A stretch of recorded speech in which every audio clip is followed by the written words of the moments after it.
Hello mothers. Let us discuss about the principles of breastfeeding in this video. I am Dr. Sneha. I am a pediatrician and a board certified lactation consultant. We think that breastfeeding is very natural, but then sometimes it is not very easy. As long as the mother has correct knowledge around this area and she receives the support she needs, and whenever there are problems, she has access to a skilled support, she can successfully breastfeed. Let us know some common principles around breastfeeding to ensure a smooth breastfeeding journey for you. Every mother can make enough milk for her baby. The amount of milk she makes doesn't depend upon the size of her breast. It doesn't depend on the mode of her delivery. It doesn't depend on her success in the previous pregnancy. Even if she had difficulties in the previous pregnancy, she can have a successful breastfeeding journey in this current pregnancy. Milk production is very much dependent upon the stimulation the breast receives and also upon the emptying of the milk in the breast. So as long as the baby is suckling effectively at the breast, milk production will keep increasing. The hormones which are required for milk production are prolactin and oxytocin. Both of them are very sensitive to the psychological state of the mother.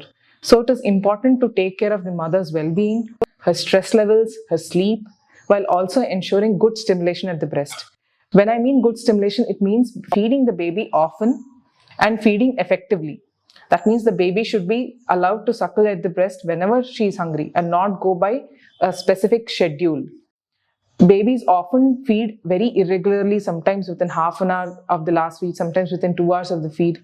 So as soon as the baby shows signs of hunger, that means protruding its tongue, looking for the breast, searching with its mouth open and trying to lick its fingers, that means that the baby is already hungry. This is the best time to feed.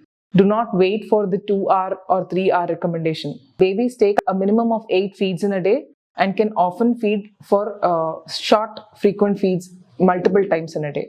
Both of them are normal, especially in the early days of life. Also, the efficiency of the suckling at the breast is important. Babies need to take a mouthful of breast and not just suckle at the nipple. So, the efficiency of suckling is also very important. Often, babies are seen to be suckling at the nipple of the breast. This is very inefficient and does not empty the breast properly and causes pain to the mother and also does not stimulate the nerve endings enough, which are responsible for the production of the hormones required for breastfeeding. The nerve endings are mostly concentrated at the edge of the areola, wherein stimulation of these nerve endings results in proper production of the hormones required for production of milk. If the baby is only suckling at the nipple, 1, the emptying of breast doesn't happen. 2, the stimulation doesn't happen, which is required for the hormonal production. So how should the baby be sucking? The baby should be taking a mouthful of breast, almost covering the entire areola. Thereby, the baby will be effectively emptying the breast and the required nerve stimulation required for milk production happens. This is the key for breastfeeding success. Having a good latch. Giving the baby pacifiers or honey nipples or bottles often confuses the baby and changes its mode of suckling and interferes with breastfeeding success. Also, during this time when the baby is put a pacifier, it was supposed to be feeding at the breast. So the stimulation at the breast is lost and thereby the milk production falls. Initiating feeding as soon as possible after birth is not only important for the health of the baby, but also ensures breastfeeding success on the long term.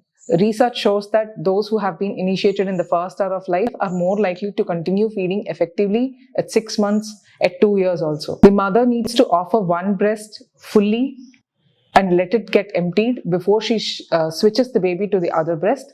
This is important because the early milk is not very rich in fat, while the later milk has higher fat content. If the baby only finishes the early less fat milk and then again shifts to the other breast and again takes less fat milk, the baby is less likely to be satiated. So it is important that the mother ensures that the baby has emptied one breast before shifting to the other breast.